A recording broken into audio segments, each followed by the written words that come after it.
verse 1. Afterward, Jesus returned to Jerusalem for one of the Jewish holidays.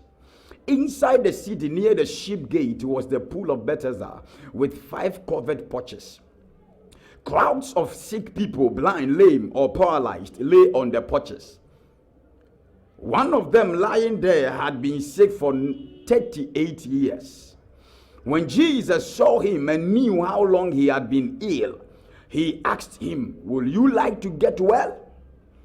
"I can't," said the sick man said, "for I have no one to help me into the pool when the water is stirred up. While I am trying to get there, someone else always gets in ahead of me."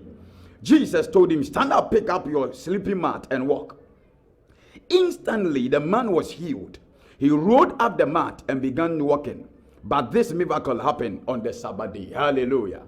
This is a powerful scripture that will keep you alive to the things of God. There is a way to live. There is a right way to live. There is a moment that life will kick up and get to the next level of glory. And that is what we need to understand. I want us to focus some things here. Afterward, Jesus returned to Jerusalem for one of the Jewish holidays. In fact, life is such that there is a day for you, there is a day for me. There are 365 days in a year. And out of the 365 days, there is always a day for somebody. It takes one day, not 2, not 3, not 4. It takes one day to bring everything.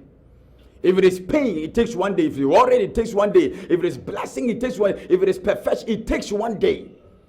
One day to complete, one day to start, one day to destroy. You can start out all in process, but it will take one day to get to a place. So you have to understand what we call a day.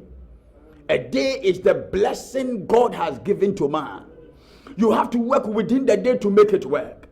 To live right and to have a better way to live is to live your day.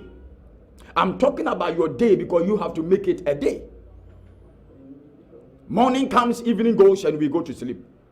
If you don't take care, life will demand upon you, but you must demand upon life. You must make sure life works for you.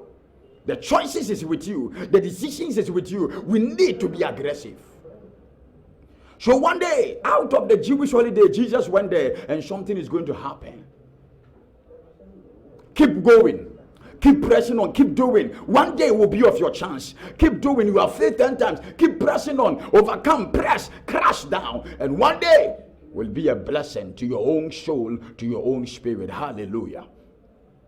Inside the city near the sheep gate was the pool of Bethesda with 5 covered porches. We are describing the state, the moment of life.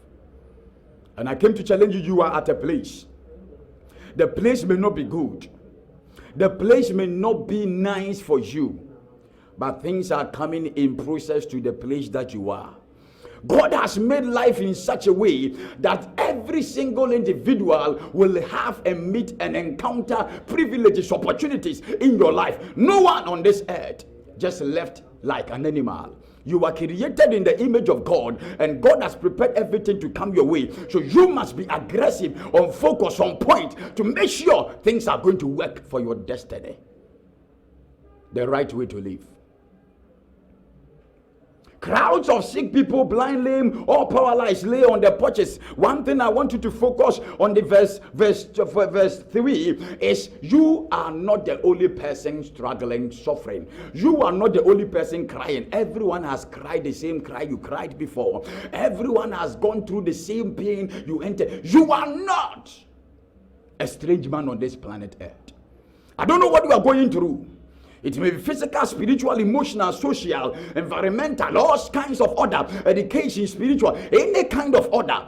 Every single individual have experienced the same thing you go through. Hebrews chapter 12 says, we are surrounded by such a crowd of witness, which means somebody has witnessed what you are going through before, and is always looking to it to encourage you that you overcome because you overcame. I came to challenge you. Better find a way to make it work for your life. The right way for a living. And out of these people, some are lame, paralyzed, all kinds of people. Out of all these people, there is one particular man that this scripture is hindering. And I'm wondering why the camera has come upon this man. I'm wondering why, out of all the lot of people around, this man has been noticed. I came to challenge you. There is a way to live, and there's a right way to live.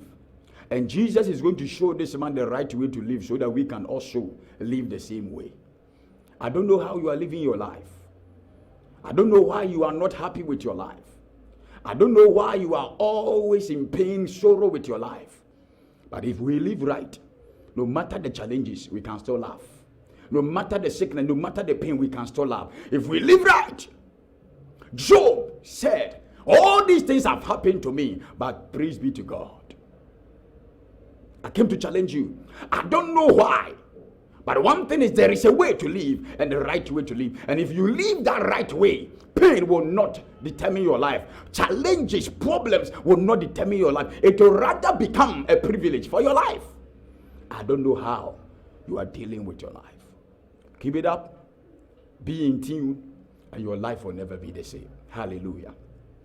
There are three things I want us to focus as we are trying to live a good life. The first aspect is notice, vision, see, sight. If you don't have insight of a thing, you miss everything. Everyone has eyes to watch, but people watch it differently. And that's the way to live a good life. Notice. You must understand that life is passing by. But if you don't notice certain things in life, you cannot catch up. To every sea there is a fish. But either the fish pass by your hook or comes late before your hook. How it is when your hook is able to meet a fish, you have an opportunity. Somebody must be accurate. Notice the time, the way. There is a time fishes come. There is a time we do certain things. That is why you do it and don't get it, because we do it certain times. The arm robber will not pick you up in a plain place. He picks you in a secret where he can pick you up without your notice. If you don't notice, the arm robber will always make you a victim. If you don't notice, the devil will always make you a victim. Notice. The Bible says in verse 6, John chapter 5, when Jesus saw him and knew how long he had been ill, he asked him, will you like to get well? These are three major phases of living a good life. Jesus saw, Jesus knew, and Jesus asked. If you don't notice and know and begin to search out, you will stay where you are and die with it. God has created everything. I was going to town and there was a big gate before me with a padlock. I went back because of the padlock I saw, and I thought they have locked it. And as I was going back, somebody saw me and said, I thought you were going there. What really is the matter? And I said, they've locked the door. I said, oh no, they've not locked it. They've just hung the padlock there. If I had not knew from the man, I will have gone out of the state and the process that I have to go through. I don't know what you are going through for. Everything has an answer. Anything that does not have an answer will never be a problem. Anything that gets a problem is a proof there is an answer. Your television was created by somebody. Because of the fault that will come in the television, we have technician that also repairs it. I came to challenge you. No matter how your life is so rough and so crushed that it is, there is a solution to it. There is a repairer to it. Jesus said, I'm the way, the truth, and the life. Don't quit. Let life become a good living for you. Jesus noticed the man. And Jesus knew how long he has been in that situation. And he asked, do you want to be whole? These three actions will forever keep you in motion. What have you noticed? Have you noticed the environment, the work that you do? Have you noticed it? The family you come from? Have you noticed certain things, the people you are working with, the things? Have you noticed the idea that comes to you? Have you noticed the feeling? Have you noticed day by day? You don't notice, that is why. But privileges are waving around you, greeting you every day. Opportunities are always greeting you. But you always see the errors of life, that is why. But in every error, notice, there is a blessing. There's a correction to every error. And it becomes correct. What have you noticed? What have you noticed? What do you know? The best you have to know is how long you are in something. How long you are in God determines how strong and how perfect you are. And how long you are in sickness determines how collapsed you will become. As you notice, you have to know. How long? If you get to know how long you have been in a thing, you will get to understand and say, I have to progress myself to the next level. No, I've been here too long. You have to be long in better things than wrong things. Many people have been so long in certain matters that doesn't progress life. You went to JSS2 and you have been in JSS2 for 5 years. You are going to die. All your colleagues will be going, which means for 5 years to come, you are going to be collapsing. Somebody should understand for sure. What should I do? That place may not even be for you. You must quit and go to the next level of life. You must notice and know and ask yourself, do I want to be here? Or I want to get to the next level? If you ask yourself and the correct answer comes to you, I'm telling you, it will ginger you to the next level of glory. I came to encourage you and position you. Notice your environment. Know it. Ask yourself, is this place good for me or I have to go forward? If I have to go far, then I have to crash down. Or that is pressing me down. I can't remember, there was a pressure. I went to Facebook and with my phone. And one friend of mine called me and said, Bishop, it's good you're on Facebook. But it will be better you come to Facebook on a perfect order, on a perfect day. There's a day for everyone. Allow everyone to do what they want to do. But you must notice yourself and know and ask yourself. It's not too long. I will get there. I know my destiny. And now, by the grace of my own brother, by the grace of my own friend, by the grace of my own senior brother that I went to school with, I have the privilege to be online with a better picture, with a better order and everything.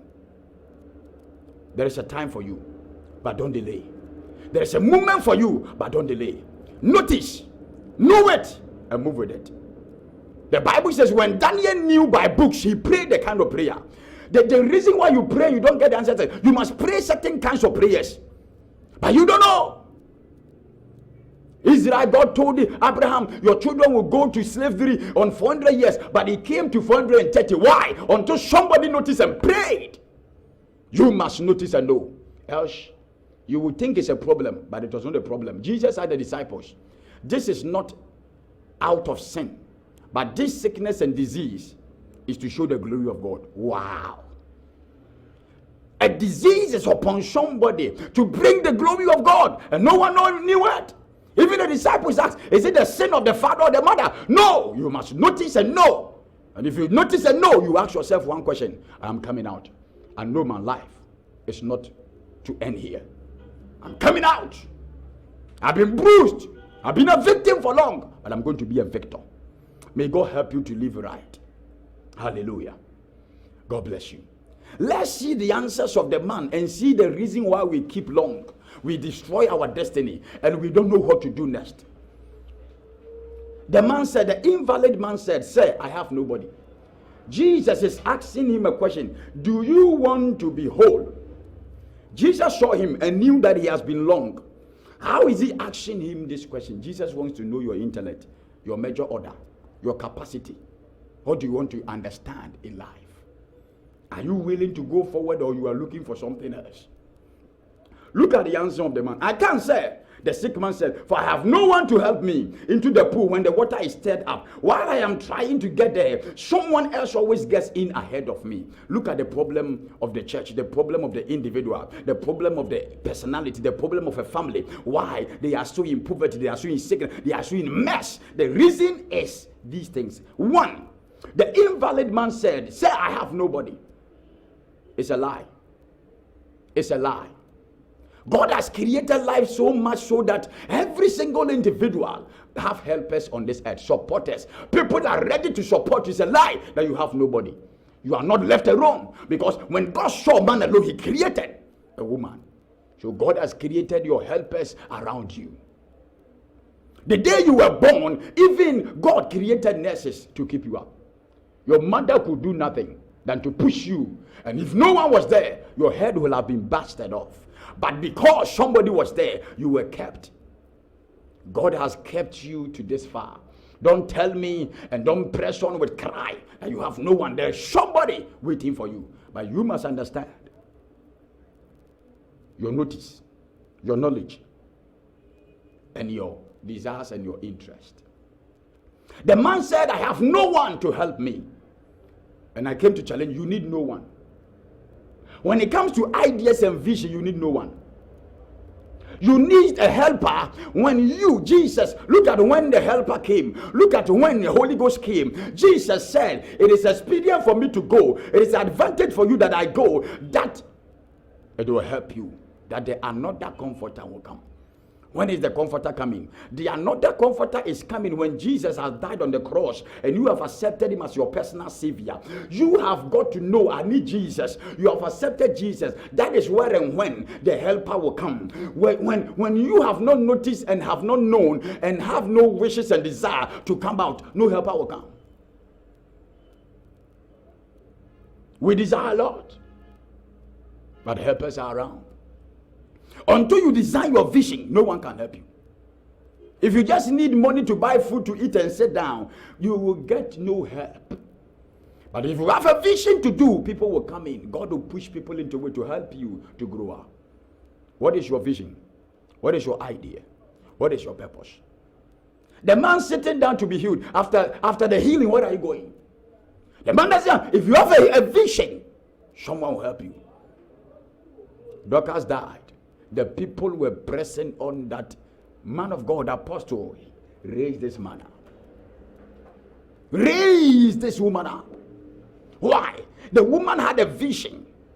And the people were forcing up the power of God to raise the vision up. What is your vision? For your vision's sake, God will not allow Saul to kill David. For vision's sake, God will not allow Joseph to die. For vision's sake, God will not allow certain people to go the way they have. God will not allow this grace to come upon you. Have a vision. He told the Habakkuk chapter 2, write a vision. It's for appointed time, and it will surely come to pass. And anyone that read it will run with it. You need no one. When it comes to drawing a vision, you need no one. You need yourself to know who you are, what you have to do. If you know who you are, you will not allow anyone to quench the desires and the fire within you. You believe one day I will become what I ought to become. If you have a vision, you will not allow people not helping you become the issue.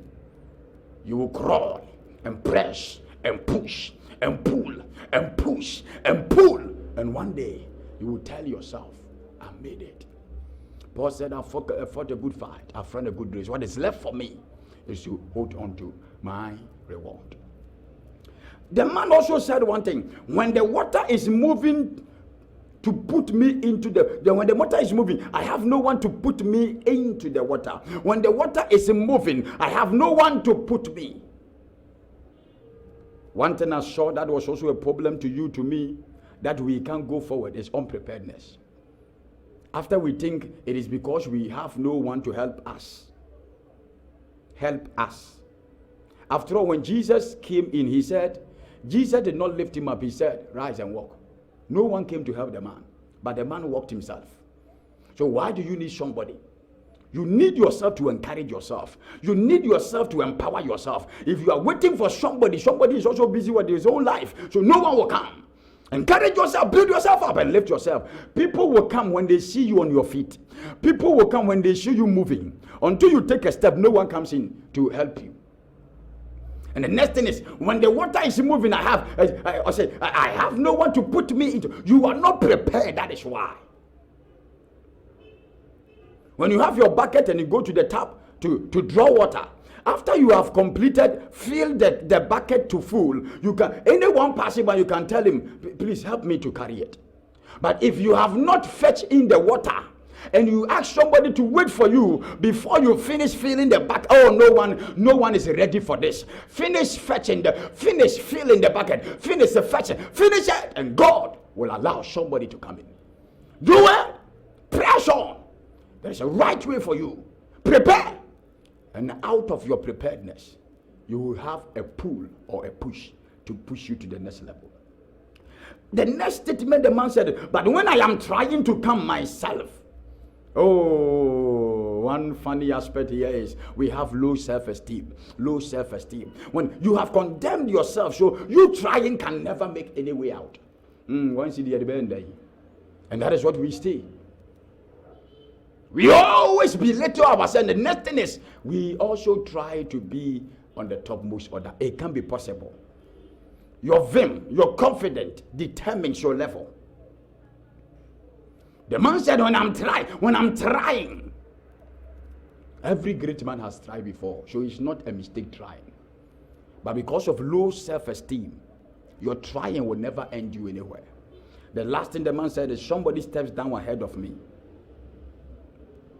Less privileged. Less privileged. You don't allow yourself to have any kind of order of glory. People will not see you to be of quality. You don't position yourself well. I believe people that were sick were coming even with coat and tie.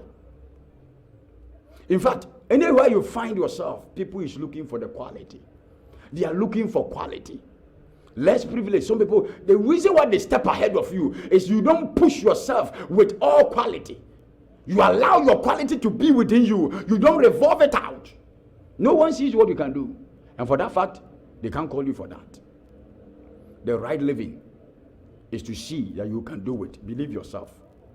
Prepare, position yourself right. Get a high self-esteem. Not pride, but believe in yourself. Out of that, you will get privileges of life. Friends can give you privilege. The answer to right way for a living is Jesus told the man, get up, pick up your mat, walk. This morning I came to encourage you, get up, pick up your mat and walk. These three things are very important. Get up. You yourself, get up, carry yourself, arise. The light has come, arise. Your mind, your heart. These are the very important things. Your mind, your heart, get up, carry yourself, gather yourself together. The Holy Spirit did not come to the disciples until they came together at one place. Until you are one, until unity, until peace, until joy, until kindness, until long suffering. These things mold you up. You can't make anything out of your life. Get up. Get up. Which means you are sitting down. Get up. Which means you are sitting. Get up. Revive yourself. He's talking about, it is a vision. He's talking about getting up is not just walking. Jesus was speaking something to the spirit of the man. Your vision must be awakened. Get up. Your ideas that is going down. You've stopped the things you used to do because no resource is coming from it. That is why. Do you know how many times people have tried? Let your faith work for you. Build up. Encourage yourself. Get up. Get your vision up. Revive yourself. And I'm challenging you. Your life will never be the same. If you get up, that is not the end of it. Pick up the mat. At times you don't want to pick up to follow. We feel ashamed. We feel empty. But pick those things. Let it be a story to tell everyone this is who we were. But this is where God has brought us. They overcame the enemy by the blood and by the testimony. Pick up your mat and show everyone. You can never overcome the situation when you hide your testimony. When you hide where God picked you from. Pride will kill you. Pride will destroy your life. Get up, pick up the mat. Let everyone get to know it is God. Many people, when they get to certain places, they forget about the people that help them. They think it is theirs. The moment you see your breakthrough to be you, that is the end of your fall. Somebody will help you in that order. After you have built yourself up, pick up the mat. Show everyone, this was where I am. And this is where somebody has picked me from. Remember, people. And he said, walk. Don't just get up and stand. Walk. Extend your wings. Jesus, in Genesis chapter 1, God said, multiply, multiply, multiply. You need not to stay alone. You will die with it. You will feel pain with it. You will be worried with it. But God has given us the grace to multiply. I pray that your job, your work will succeed and multiply. I pray that what has been and weighing you down, the good Lord will come and stand around you and tell you, arise, pick up your mat and walk. May this voice be around you anytime you are going down. Get up, pick up your mat and walk. Get up, pick up your cry and walk. Get up, pick up your failures and walk. Get up, pick up, get up, pick up, get up, pick up. Make sure you rise to the next level of life and God will position you up. I just came in to encourage you. This is an encouragement word. I'm not preaching to you because I'm talking to somebody within your heart. You have low self-esteem.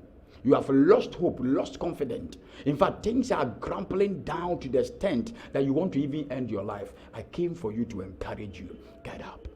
Pick up your mat. God says, walk. And I came to challenge you. You are not the only one suffering. Everyone is suffering. But people with courage and confidence are lifting up beyond level. May the good Lord help you. May the good Lord increase your faith. May the good Lord position you to be a blessing to every single soul. I came to challenge you. If you're a sinner and if you are backslide and don't know what to do, that you mess up and want to pick up again, I want you to pray this prayer with me.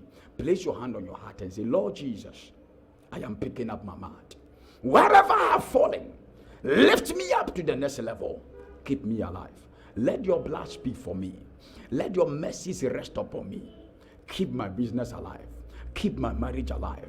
Keep my job alive. Keep my children alive. Whatever is pressing me down, Lord, lift me up. And the good Lord that lifted Jonah from the belly of the fish will lift her up in the name of Jesus. May the good Lord position you and bless you to become a blessing. I'm your host, Pastor Kojo Asawe, Balanced Life Assembly. God bless you for watching. Keep watching Ashtown TV and your life will never be the same. We will come your way next week and it shall be a blessing. Let's pray. Father, I give you praise. Father, I bless you for the life of your people. Keep them alive, keep them safe. Position them to be a blessing. In Jesus' name that we pray. Amen. Bye-bye. We shall meet once again. God bless you. Bye-bye.